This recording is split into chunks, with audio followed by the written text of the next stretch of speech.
मेरी भव बाधा हरो, मेरी भव बाधा हरो।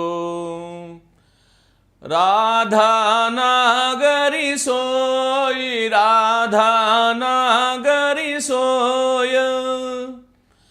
जातन की झाई परत है, जातन की झाई परत है। श्याम हरित द्युति होय, मेरी भव बाधा हरो। राधा नागरी सोय। साथियों नमस्ते, आप सभी का हार्दिक स्वागत, अभिनंदन। प्रिय मित्रों, आज हम लोग श्लेष अलंकार की बात कर रहे हैं। मंगलाचरण के रूप में हमने उसी पद्य को लिया जो श्लेष अलंकार की आत्मा है, सबसे लोकप्रिय और प्रसिद्ध उदाहरण है। मेरी भव बाधा हरो, राधा नागरी सोय। बिहारी कहते हैं कि मेरी भव बाधा को हरण करो, राधा नागरी सोय, अर्थात राधा नागरी जो है वो मेरी भव बाधाओं का, ये संसार की जो बाधाएं हैं उनको दूर करें। जा तन की झाई परत श्याम हरित द्युति होय। जिसके तन की, अर्थात जिस राधा के तन की परछाई पड़ने मात्र से, झाई पड़ने मात्र से श्याम अर्थात कृष्ण जो हैं उनका जो मन है वो हरे हरे हरा भरा हो जाता है, वो प्रसन्न हो जाते हैं। कृष्ण हरे भरे और प्रसन्न हो जाते हैं।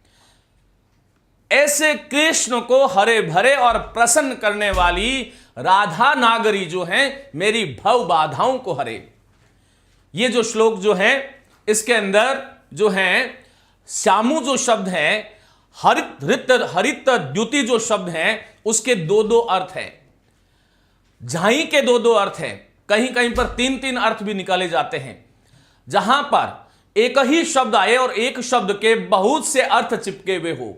प्रिय साथियों, जिस प्रकार से एक गुड़ जो है वो मिट्टी पर, भूमि पर घिर जाता है और उसके चारों ओर आकर के चिंटियां लग जाती है। याद कीजिएगा वो समय जब हम छोटे थे और उस गुड़ को जो है उठा करके खा लिया करते थे, लेकिन उस गुड़ को हाथ में लेते थे और उसकी एक एक चिंटी को पहले दूर करते थे और फिर उस गुड़ को खाते थे। वैसे ही शब्द रूपी गुड़ के, एक ही शब्द रूपी गुड़ के जहां पर बहुत सारे अर्थ चिपके हो, कम से कम दो अर्थ हो, अधिक अर्थ कितने भी हो सकते हैं। क्योंकि जब कभी भी कवि जब रचना कर्म में प्रवृत्त होता है तो उसके मस्तिष्क में जो चीजें चल रही हैं वह केवल दो आंखें थी, लेकिन पढ़ने वाला ये पूरा विशाल संसार है। किस व्यक्ति ने किस भाव से उस पंक्ति को पढ़ा, उसी प्रकार से उस शब्द के अर्थ हो सकते हैं। कई बार यह भी हो सकता है कि बिहारी को यह पता ही न हो कि जो है मैं यहां पर ये जो लिख रहा हूं वो जो है उसके कितने अर्थ हो सकते हैं।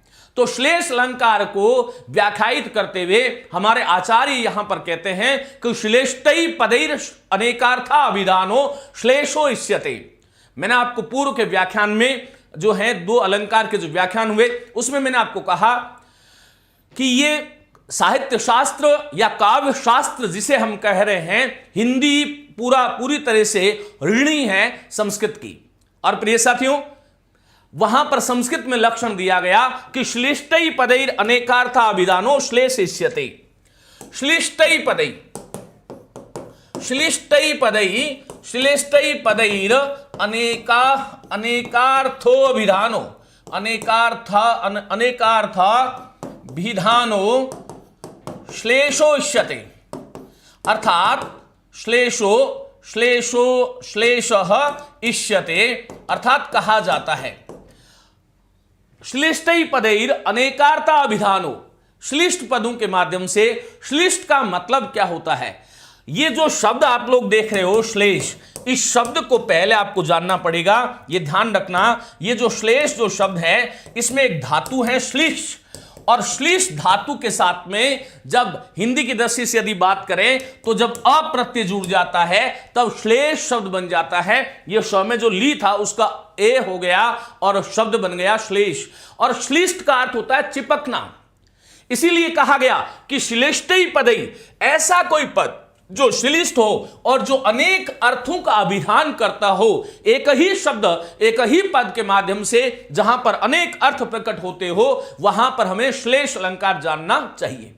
यमक अलंकार में हमने ये पढ़ा कि जो शब्द होते हैं उनका पुनः श्रवण अर्थात उसी क्रम में कम से कम 2 बार आवृत्ति होना आवश्यक है, कम से कम। श्लेष अलंकार की यह पहचान है कि इसमें शब्द जो हैं वह एक ही होगा, लेकिन अर्थ जो हैं वो एक से अधिक होंगे। आपको इस प्रकार से जानना और समझना चाहिए। देखिएगा, श्लेष जो शब्द हैं, पहले हम इस अलंकार के बारे में पूरी मीमांसा हमारे मन मस्तिष्क में होनी चाहिए। उसके बाद में धीरे धीरे हम आगे बढ़ेंगे कि हिंदी में किस प्रकार से कहां कहां पर श्लेष अलंकार युक्त पद हिंदी साहित्य में न जाने कितने ही हैं। उनका सबका संग्रह करना बहुत दुष्कर है, लेकिन यहां पर प्रयास यह किया जा रहा है कि सेकंड ग्रेड और फर्स्ट ग्रेड के जो विद्यार्थी हैं वहां पर कम से कम इन भावों को समझ जाए और वहां परीक्षा में जब कोई पद आए तो उसमें यह जानते हुए कर ले। और परीक्षा की दृष्टि से महत्वपूर्ण पदों का संकलन इसके अंदर किया गया है। मुझे लगता है कि परीक्षक जब कभी भी प्रश्न पत्र का निर्माण करता है उसके मस्तिष्क में यही तो होता है कि यूजी या पीजी लेवल तक के जो महत्वपूर्ण जो श्लोक है जिसमें विद्यार्थी को आना चाहिए, शिक्षक बनने की योग्यता रखने वाले को ये आना चाहिए। बाकी संसार में कहते हैं अनंत शस्त्राणि बहुलाश विद्या, अनंत शास्त्र हैं और बहुत सारी विद्याएं हैं, स्वल्प काल हैं, बहुत सारे विघ्न हैं। इसलिए कहा कवि ने कि यत् सारभूतम तद उपासनीयम, इसलिए जो सारवान है, जो सारवान है, जो हमारे लिए उपयोगी है, उसी की उपासना हमें करनी चाहिए, क्योंकि ज्ञान अनंत है, विद्या अनंत है, शास्त्र अनंत है, वैसे ही श्लेष भी अनंत है। लेकिन यहां पर इतना विश्वास और आश्वस्ति मैं आपको देता हूं कि इस व्याख्यान के उपरांत आप लोग यह पहचान पाने में सक्षम हो जाएंगे कि श्लेष अलंकार आखिर कहां होता है। कई बार परीक्षा में जो है श्लेष अलंकार, किसी भी अलंकार को लेकर के संगत और असंगत प्रश्न आते हैं। कई बार उदाहरण दिया जाता है और उसमें यह भी पूछ लिया जाता है कि कौन से पद में श्लेष है। कई बार जो है सीधा पूछ लिया जाता है कि श्लेष का कौन सा उदाहरण है। यह आपको ध्यान रखना है। तो कुछ महत्वपूर्ण उदाहरणों की हम बात करेंगे, उससे पहले श्लेष अलंकार क्या होता है। देखिए, श्लेष शब्द जो है वो श्लिष्ट धातु से बना है और श्लिष्ट का अर्थ होता है चिपकना। चिपकना, क्या चिपकना? शब्द के क्या चिपकते हैं? अर्थ चिपकते हैं, अर्थात मिलना, एक ही शब्द के बहुत सारे अर्थ मिलना, एक शब्द के साथ बहुत सारे अर्थों का संयोग होना, यह श्लेष की पहचान है। इसमें एक शब्द के साथ अनेक अर्थों का संयोग रहता है। शब्द एक ही होगा, उसके साथ अनेक अर्थ जुड़े हुए होंगे, अर्थात एक शब्द के साथ अनेक अनेक अर्थ लगे रहते हैं।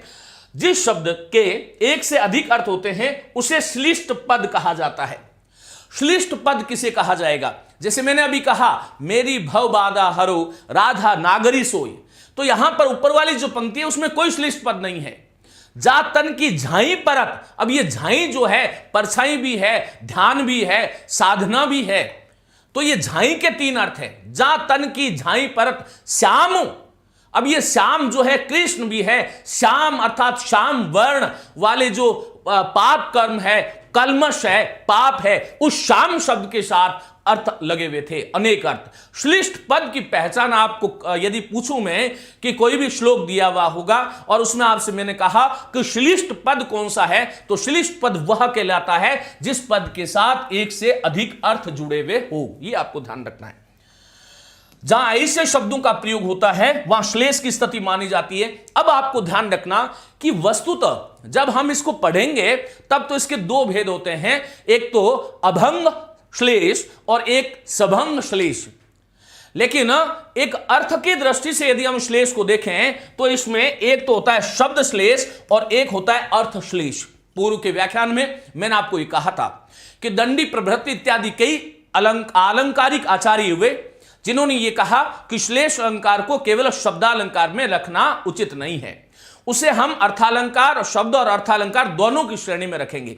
इससे भी आगे जब चिंतन काव्य शास्त्रों का चलता है तब उन्होंने कहा कि इसको उभयालंकार भी ये हो सकता है, लेकिन आपके पाठ्यक्रम में जो शब्दालंकार है उसी में श्लेष दिया हुआ है। यह आपको ध्यान रखना है कि श्लेष के 2 भेद हो गए, शब्द के श्लेष और अर्थ के श्लेष। अब क्या अंतर है दोनों में? देखो, जहां श्लेष मूलतः शब्दाश्रित रहता है। जहां पर शब्द पर आश्रित होता है, किसी शब्द पर आश्रित होता है, वहां शब्द श्लेष होता है। शब्द श्लेष में यदि श्लिष्ट पद के स्थान पर, अब ये श्लिष्ट पद क्या है मैंने आपको बता दिया कि जो ऐसा शब्द, ऐसा पद जिसमें एक से अधिक अर्थ चिपके हो। शब्द श्लेष में यदि श्लिष्ट पदों के स्थान पर अन्य समानार्थक पद रख दिए जाएं, अन्य समानार्थक पद रख दिए जाएं, तो वहां शब्द श्लेष की जो अलंकारिता है वो नष्ट हो जाती है। क्योंकि शब्दालंकार की सबसे बड़ी विशेषता क्या है प्रिय साथियों? शब्दालंकार शब्द के माध्यम से काव्य के चारुत्व को वर्धित करते हैं। लेकिन शब्दालंकार की सबसे बड़ी विशेषता यह है कि शब्दालंकार में जिस शब्द में अलंकार होता है उसको यदि हम उसके पर्यायवाची शब्द रख दें या उस शब्द को बदल दें, रिप्लेस कर दें, तो अलंकार नष्ट हो जाता है। इसलिए यहां पर यह बात ध्यान रखना कि अन्य समानार्थक पद रख दिए जाएं तो वहां शब्द श्लेष की अलंकारिकता जो है वो नष्ट हो जाती है। अर्थात जहां शब्द परिवृत्ति सहिष्णुत्व नहीं होता। शब्द परिवृत्ति सहिष्णुत्व, यह शब्द क्यों लिखा? क्योंकि कई बार ये बड़ा शब्द है, पूछ लिया जाता है एग्जाम में। ध्यान रखना कि शब्द श्लेष में शब्द परिवृत्ति सहिष्णुत्व होता है, तो आपको ध्यान रखना नहीं होता है। क्योंकि शब्द परिवृत्ति अर्थात शब्द को परिवर्तन करने का सहिष्णुत्व अर्थात वो सहन नहीं करता, सहन करने का भाव जो है वो सहिष्णुत्व है, वो नहीं रहता है, वहां शब्द श्लेष होता है। इसके विपरीत अर्थ श्लेष जो होता है उसमें श्लिष्ट शब्दों के स्थान पर यदि उनके पर्याय शब्द रख दिए जाए, जो कि अर्थालंकार की बड़ी विशेषता है। अर्थालंकार में यदि हम किसी शब्द में शब्द को परिवर्तित कर दें, यदि किसी उपमा वाले पद्य के जिसमें उपमा है उसको यदि हम वहां पर परिवर्तित भी कर दें, तब भी अर्थालंकार अर्थात उपमा अलंकार नष्ट नहीं होता। अर्थश्लेष को याद इसी तरह से रखना कि जब हम श्लेष को जब अर्थालंकार अर्थात अर्थश्लेष मानते हैं, तब वहां पर यदि हम श्लिष्ट पद के स्थान पर यदि उसका कोई पर्यायवाची नया शब्द रख दें, तब भी श्लेष अलंकार ज्यों का त्यों बना रहता है, उसमें कोई प्रॉब्लम नहीं होती।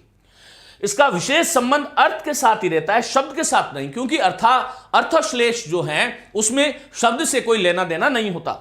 शब्द परिवृत्ति सहिष्णुत्व ही अर्थश्लेष की पहचान समझनी चाहिए, जबकि शब्द परिवृत्ति सहिष्णुत्व अर्थ जो शब्द श्लेष है उसमें यह नहीं होता है, जबकि अर्थश्लेष में शब्द परिवृत्ति सहिष्णुत्व जो है उसका वो जो है मौजूद रहता है।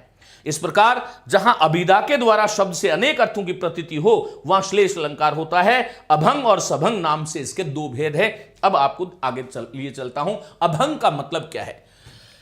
देखिए, अ अर्थात नहीं और भंग अर्थात टुकड़े, जिसके बिना टुकड़े किए ही कोई पंक्ति, जो श्लिष्ट पद है उसको हमने खंड खंड में बांटा नहीं, बिना बांटे ही बिना विभाजित किए ही उसका यदि अर्थ हमें निकल रहा है तो फिर और एक से अधिक अर्थ निकल रहे हैं तो वहां पर अभंग श्लेष की स्थिति बनती है। यह आपको ध्यान रखना है। देखिए, जहां शब्द के टुकड़े किए बिना ही शब्दकोश या लोक प्रसिद्धि के अनुसार, लोक प्रसिद्धि अर्थ के अनुसार उसके अनेक अर्थ निकले किसके? श्लिष्ट पद के, वहां अभंग श्लेष होता है। अर्थात जहां संपूर्ण शब्द के दो या दो से अधिक अर्थ निकले, संपूर्ण शब्द के, उसका खंड नहीं करना होता। चिर जीवो जोरी जुरे, अब वृष भानुजा वाला जो प्रसंग जो आता है आगे हम बात करेंगे, तो वहां पर जो है वृषभ अनुजा और वृष भानुजा और वृष भानु और जा, वृष भानु और जा और वृषभ और अनुजा, जब तक शब्द के खंड नहीं करेंगे, अलग अलग नहीं करेंगे, वहां अर्थ नहीं होता, अलग अलग अर्थ नहीं निकलेंगे। इसलिए उस शब्द को जब टुकड़े करेंगे अर्थात सभंग है वो। लेकिन जहां पर संपूर्ण शब्द को बिना खंड किए हुए ही दो या दो से अधिक अर्थ निकलते हो, वहां पर कौन सा अलंकार होता है? अभंग श्लेष होता है। ऐसे आपको ध्यान रखना है। बड़ा लोकप्रिय और प्रसिद्ध उदाहरण है, यह आपको परीक्षा में तो नहीं पूछा जाएगा, लेकिन समझाने के लिए नहीं पूछा जाएगा, ऐसा कोई संविधान तो नहीं है, यह भी ध्यान रखना। लेकिन बहुत सरल है और सब लोग जानते हैं, इसलिए परीक्षक इससे थोड़ा बचते हैं।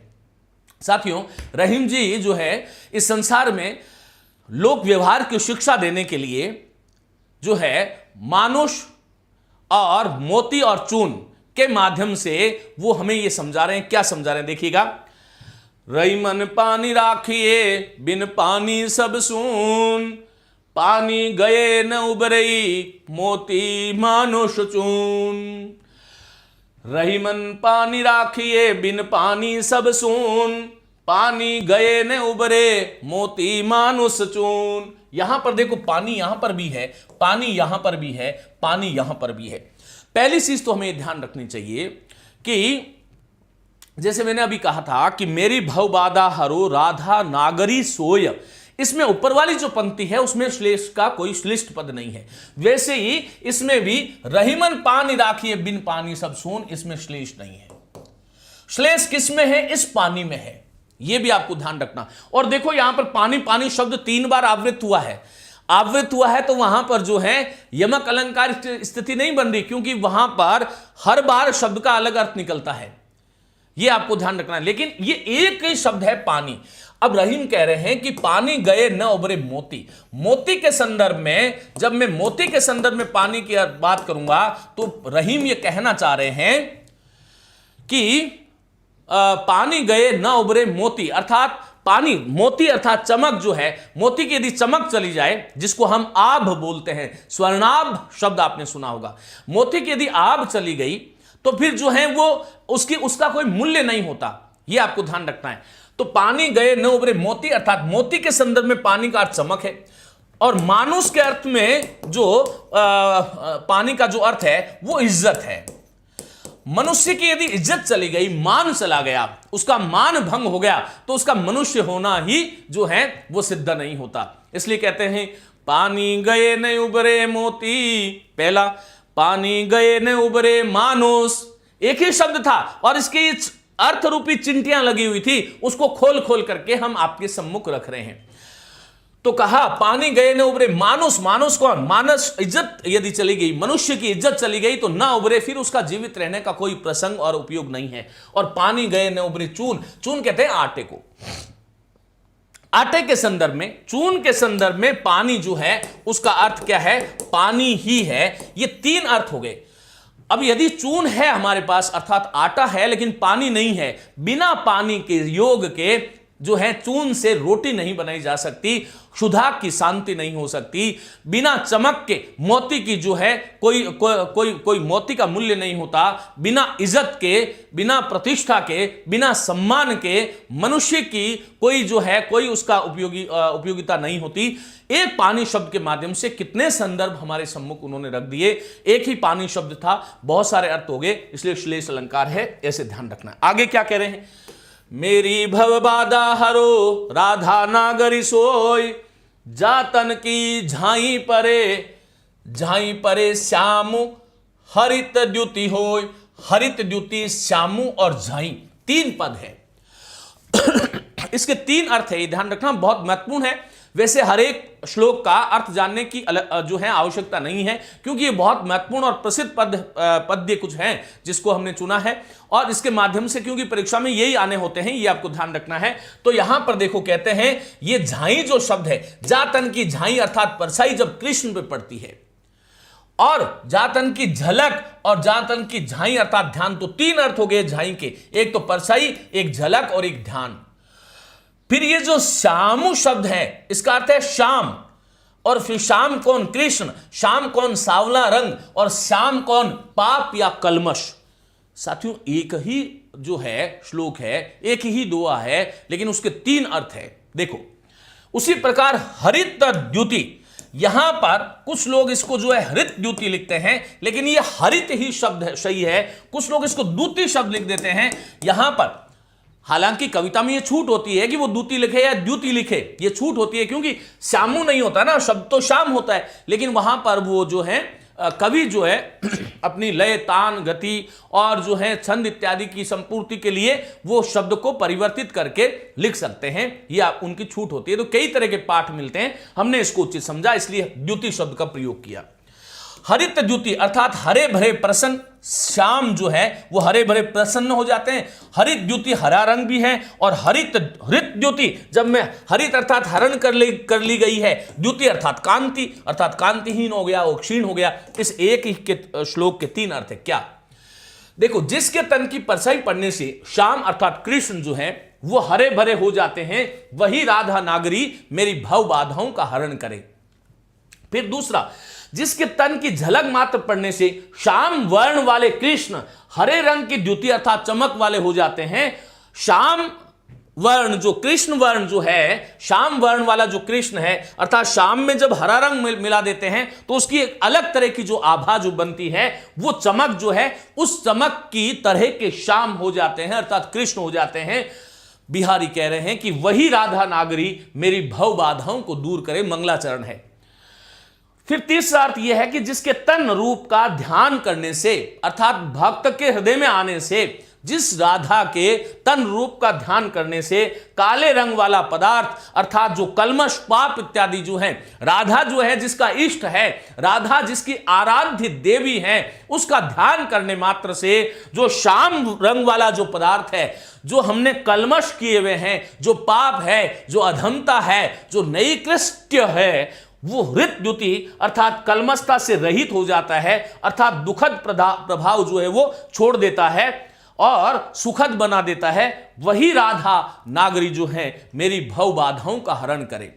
साथियों, इसलिए बार बार जब मैं ये कहता हूं कि शब्द ब्रह्म होता है, एक ही शब्द को, एक ही भाव को, एक ही भंगिमा को, एक ही छंद को कितने तरीके से देखा जा सकता है, ये हमारे ऊपर निर्भर करता है, ये आपको ध्यान रखना है। तो यहां पर देखो श्लेष अलंकार हो गया, कहां कहां हो गया ये भी ध्यान रखना। इसमें जो श्लिष्ट पद है वो झाई है, श्यामु है और हरित द्युति है, ये आपको ध्यान रखना है। अब देखिएगा आगे उदाहरण जो है, इस प्रकार के बहुत सारे उदाहरण हम ले रहे हैं। अब विस्तार से नहीं, केवल जो है शब्द और उसका मैं जो भाव आपको समझाने वाला हूं। जहां गांठ तहां रस नहीं, ये जानत सब कोई। जहां गांठ, देखो ये जो गांठ जो शब्द है वो ईक के साथ, गांठ का मतलब क्या होता है, ईक की पोर, गन्ना जो होता है, हम जानते हैं गन्ने की जो पेड़ी जो होती है उसमें जहां जहां पर गांठ होती है वहां वहां पर रस नहीं होता। और मानवीय संबंधों में, मैत्री में जहां गांठ पड़ गई अर्थात जहां जो है किसी प्रकार की मनोमालिन्यता आ गई, कपट आ गया, मनोमालिन्य हो गया, वहां पर रस नहीं। गन्ने के संदर्भ में जहां पर गांठ होती है वहां पर मीठा जलीय अंश जो होता है वो हमें नहीं मिलता। जो जिस जगह गांठ नहीं है, गन्ने का रस तो वहीं से निकलता है, ये आपको ध्यान रखना है। संबंधों में, सहृदयता में जहां पर गांठ पड़ जाती है, जिस जगह गांठ है, जहां जिन संबंधों में गांठ है, जहां पर कपट है, जहां पर मन की मलिनता है, वहां पर रस नहीं अर्थात प्रेम और आनंद नहीं। कवि कहता है ये जानत सब कोई, ये हर कोई जानता है कि जहां पर गांठ है वहां पर रस नहीं, ये आपको ध्यान रखना है। तो चलिए ये इस तरह से इसका अर्थ हुआ। तो गांठ जो शब्द जो पद जो था वो जो है गांठ और रस, इसमें एक तो गांठ और एक रस, ये जो है वो श्लिष्ट पद है। रस के भी दो अर्थ हैं और गांठ के भी दो अर्थ है, अलग अलग संदर्भ है। अब देखो रहीम का ही एक और दोहा है, नल की अरु नल नीर की, नल की अरु नल नीर की, गति अकई करी जोय, जे तो नीचो वही चले, ते तो ऊंचो होय। यहां पर नर की और नर, क्योंकि र और ल ये जो है समान अर्थ वाले ही होते हैं। नल की अरु नल नीर की, गति अकई करी जोय, जे तो नीचो वही चले, ते तो ऊंचो होय। अब यहां पर देखो नीचो जो शब्द है और ऊंचो जो शब्द है ये श्लिष्ट है। साथियों, मनुष्य की अर्थात नल की और नल के पानी की गति जो है वो एक अकई करी जोय अर्थात एक समान गति होती है। कवि दृष्टांत के माध्यम से भी यहां पर समझा रहा है, यह आपको ध्यान रखना है। कैसे कि जैसे नल जितना जमीन में, जे तो नीचो, नल जो है वो जितना जमीन में गहरा दबा होगा अर्थात जितना गहरा दबा होगा उतना ज्यादा प्रेशर होगा, उसका पानी उतना ही ऊपर उठेगा, यह आपको ध्यान रखना है। उसी प्रकार से वैसे ही मनुष्य भी जितना नीचा, नीचा का मतलब झुकना नहीं है, नीचे का अर्थ है जो विनम्र मनुष्य होता है, ते तो ऊंचो होई, वो उतना ही ऊंचा उठता है, वो उतना ही उच्च पद को प्राप्त करता है।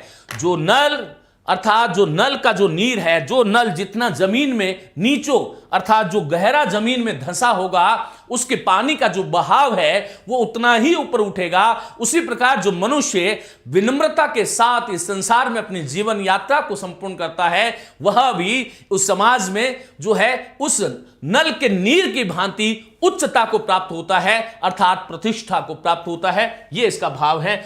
तो कहा कि वैसे मनुष्य भी जितना नीचा विनम्र होकर चलेगा, वह उतना ही अधिक ऊंचा अर्थात उन्नत होता जाएगा। तो यहां पर देखो, नीचो और ऊंचो जो है इसके अर्थ है, ये आपको ध्यान रखना। नीचो शब्द के दो अर्थ है, गहरा, पानी के संदर्भ में गहरा, मनुष्य भी गहरा होता है खैर, लेकिन यहां पर नम्र, विनम्र और विनय जो है, विनय युक्त जो मनुष्य है उसकी बात हुई है। ऊंचो शब्द के भी दो अर्थ है, ऊपर उठा हुआ और उन्नत और बड़ा, इसलिए यह श्लिष्ट पद है। श्लिष्ट पदों को जानना आपको जरूरत है, यह आपको ध्यान रखना। अब यहां पर देखिएगा, विपुल धन अनेकों रतन हो साथ लाए, प्रियतम बतला दो लाल मेरा कहां है। इसमें लाल जो पद है वो श्लिष्ट है। रत्न है, धन है, उससे कोई मतलब नहीं है। हे प्रियतम, जो मेरा लाल है, अर्थात यहां लाल शब्द के दो अर्थ है, जो मेरी लाल मणि है वो कहां है, वो बताओ हमें, जो है और किसी रत्न से प्रयोजन नहीं है। और मेरा लाल कहां है, अर्थात मेरा प्रिय कृष्ण कहां है। ये जो लाल शब्द जो है ये श्लिष्ट है। इसके दो अर्थ हैं, एक शब्द में दो अर्थ छिपने के कारण यहां पर जो है श्लेष अलंकार हो गया। यहां पर देखिएगा, बलिहारी नृपकूप की गुण बिन बूंदन देही, बलिहारी नृपकूप की गुण बिन बूंदन देई। अब देखो साथियों, यहां पर देखो, यहां श्लिष्ट पद क्या है, बलिहारी नृप, कूप की, नृप अर्थात राजा और कूप अर्थात कुआं, ये दोनों एक समान गति वाले हैं। गुणवान व्यक्ति को राजा विपुल धन देता है, और जब तक कोई प्यासा उस कूप में गुण अर्थात रस्सी को जो है नहीं डालेगा, रस्सी से पानी नहीं खींचेगा, जब तक कुआं भी पानी नहीं देता। देखो, राजा उसी को धन देता है जो गुणवान होता है। तो राजा नृप के पक्ष में जो ये गुण जो शब्द हुआ वो विशेषता या बुद्धि का वाचक है। गुण शब्द श्लिष्ट है, गुण शब्द के साथ एक से अधिक अर्थ जुड़े हुए हैं। और कुआं जो है उसी को पानी देता है जो उसमें रस्सी डालता है। जो रस्सी, रस गुण जो है वो डोरी को, रज्जू को, रस्सी को कहते हैं। ये जो गुण जो पद है यहां पर ये श्लिष्ट है, ये आपको ध्यान रखना है। अब आगे चलो, चरण धरत चिंता करत, भावे नींदन सोर, सुबरन को ढूंढत फिरई, कवि कामी अरुचोर। बहुत सुंदर रीतिकालीन पद्य है, देखिएगा। चरण धरत चिंता करत, भावई नींदन सोर। चरण धरत चिंता करत, जो चोर जो है वो जब चरण धरत, वो जब चोरी करने के लिए जाता है तो वो जो पैर जो है चरण धरत अर्थात पांवों को रखते हुए चिंता करता है, क्योंकि वो बड़ा सावधानी से उसको अपने पैरों को रखना होता है। क्यों? क्योंकि उसे, उसके लिए भावे नींदन सोर, उसे भावे अर्थात उस चोर को क्या नहीं अच्छा लगता, एक तो नींद अर्थात भावे नींद न सोर, नींद भी नहीं उठनी चाहिए किसी की, और शोर भी चोर को अच्छा नहीं लगता। सुबरन को ढूंढत फिरे, कवि कामी अरुचोर। सुबरन, यहां पर सु अर्थात अच्छा, बरन, वरण जो शब्द है उसका तद्भव रूप है बरन, और सु उपसर्ग लग गया, संकर शब्द है ये। सुबरन को ढूंढत फिरे अर्थात सुवर्ण जो है उसको ढूंढता फिरता है कौन? कवि। अब ये कवि के संदर्भ में ये जो पद्य है, इसमें एक जो ये पद्य सुबरन जो है ये श्लिष्ट है, इसी में श्लेष अलंकार है, ये आपको ध्यान रखना है। ये सुबरन अर्थात कवि के संदर्भ में सुवर्ण अर्थात सुंदर वर्ण। कवि जब अपने रचना कर्म में प्रवृत्त होता है तब उसके लिए सबसे बड़ी महत्व आवश्यकता किसकी होती है? सुवर्ण की, अर्थात अच्छे वर्णों की उसको आवश्यकता होती है, यह आपको ध्यान रखना है। और जो है कवि के संदर्भ में सुवर्ण का अर्थ हो गया सुंदर वर्ण, क्योंकि उसकी चाहना होती है, उसकी कांक्षा, उसकी अभिप्सा, उसकी अभिलाषा, उसकी इच्छा होती है कि मैं जो है सुंदर कविता रचूं, और सुंदर कविता के लिए सुंदर शब्दों की महत्व आवश्यकता होती है। सुबरन को ढूंढत फिरे कामी, और कामी के संदर्भ में जो है सुबरन, कामी जो कामुक व्यक्ति है वो किसका अन्वेषण करता रहता है? जहां कहीं भी जाए वो सुंदर रूप का अन्वेषण करता है। कामी व्यक्ति सुंदर रूप पर मोहित होता है। सुबरन को ढूंढत फिरे अरु चोर, यहां और अर्थात अरु अर्थात और, जो चोर जो हैं वो सुबरन जो है सुंदर वर्ण का अर्थ यहां पर सुबरण का अर्थ हो गया, जो चोर जो है उसके संदर्भ में सुबरण हो गया सवर्ण। सवर्ण अर्थात जो सोना जो है वो सुबरण, चोर के संदर्भ में सोना।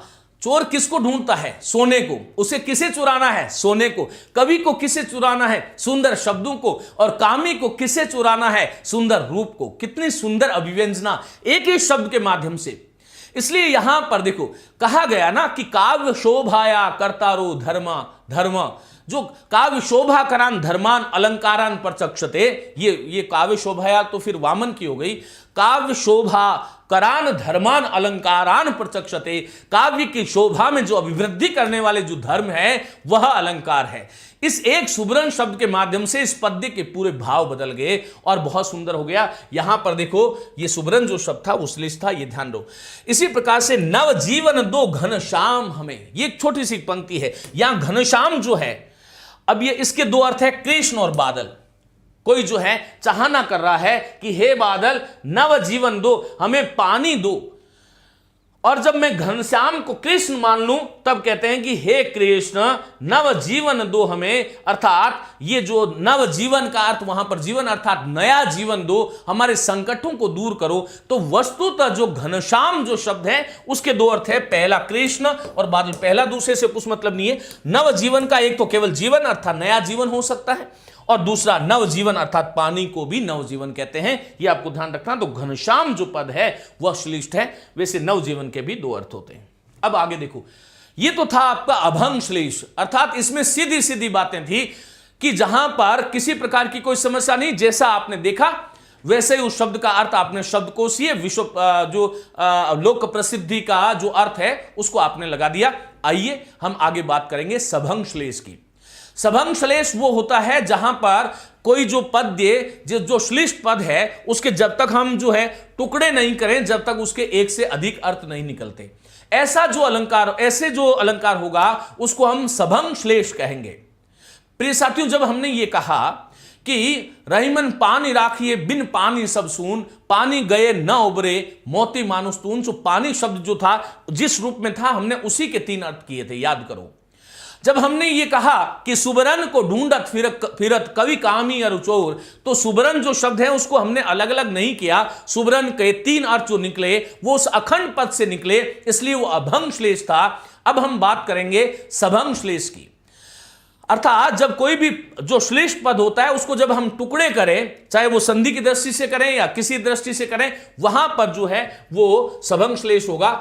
जहां एक ही शब्द के टुकड़े करने पर उसके अनेक अर्थ निकले, जहां पूरे शब्द का अर्थ तो भिन्न हो परंतु शब्द का विच्छेद करने पर भिन्न अर्थ होता है, वहां सभंग श्लेष होता है। अब यहां पर देखो, अज राम रता अयोध्या नगरी किसे प्रिय नहीं लगती, बहुत प्रसिद्ध उदाहरण है।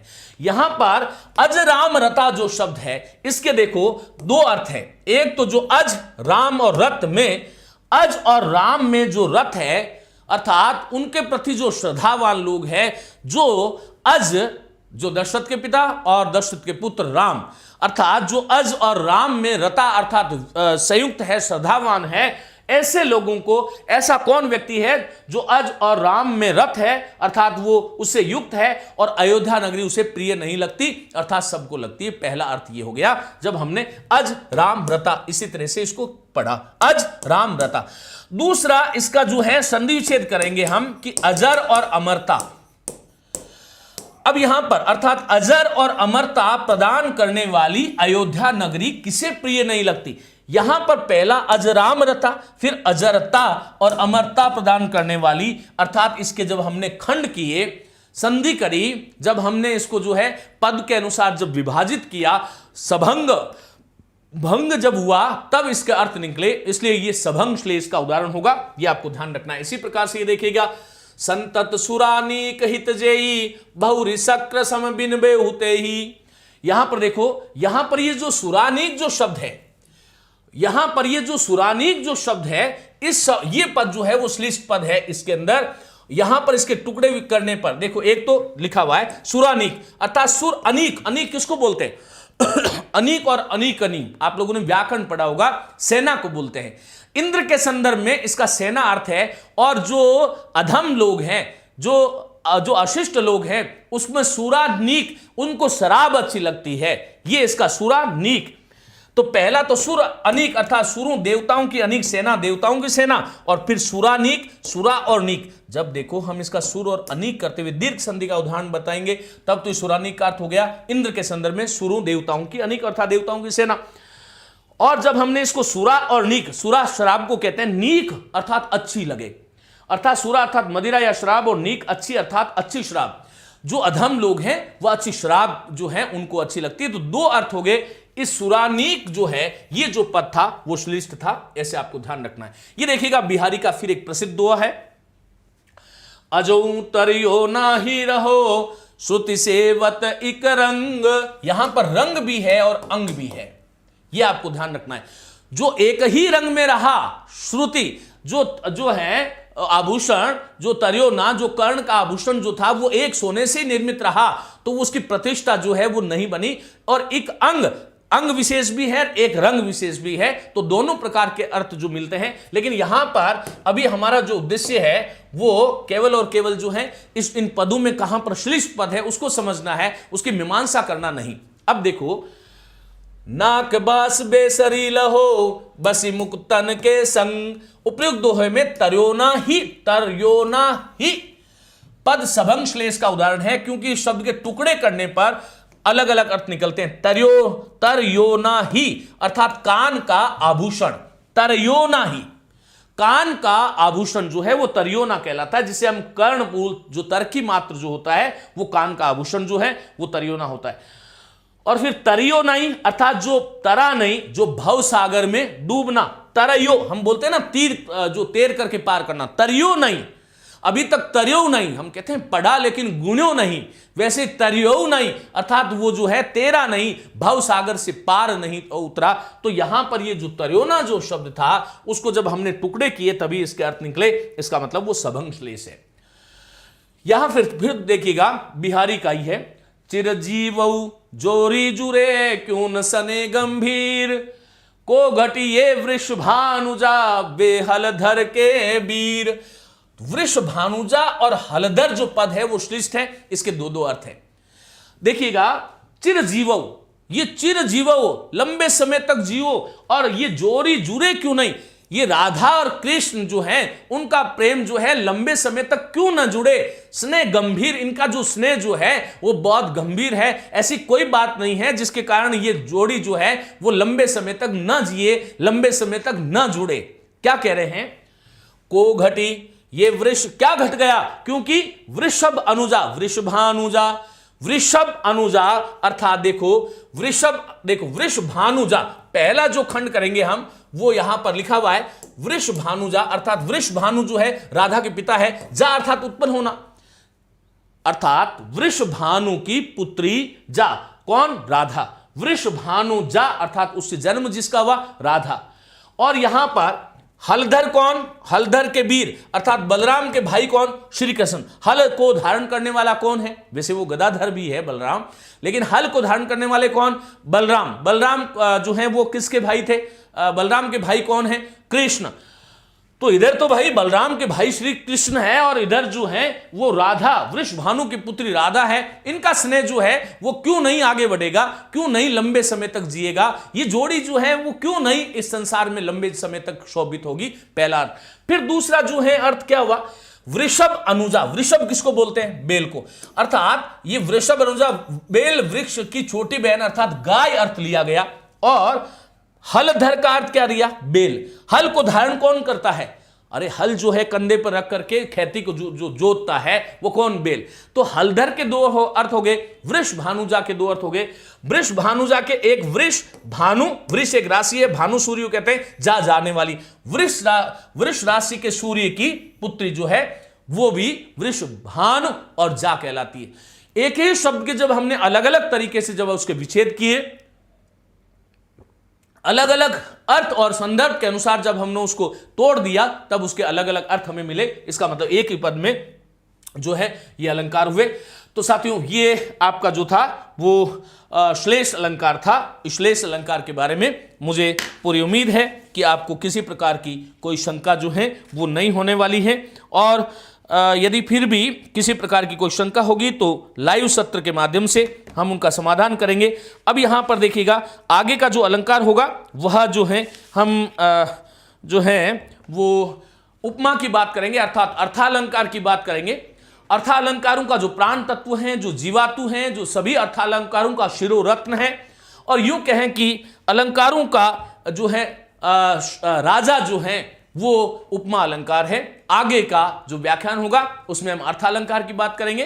तब तक के लिए आप साथी जो हैं इसको सुने। मेरी बहुत बहुत शुभकामनाएं। धन्यवाद। नमस्ते।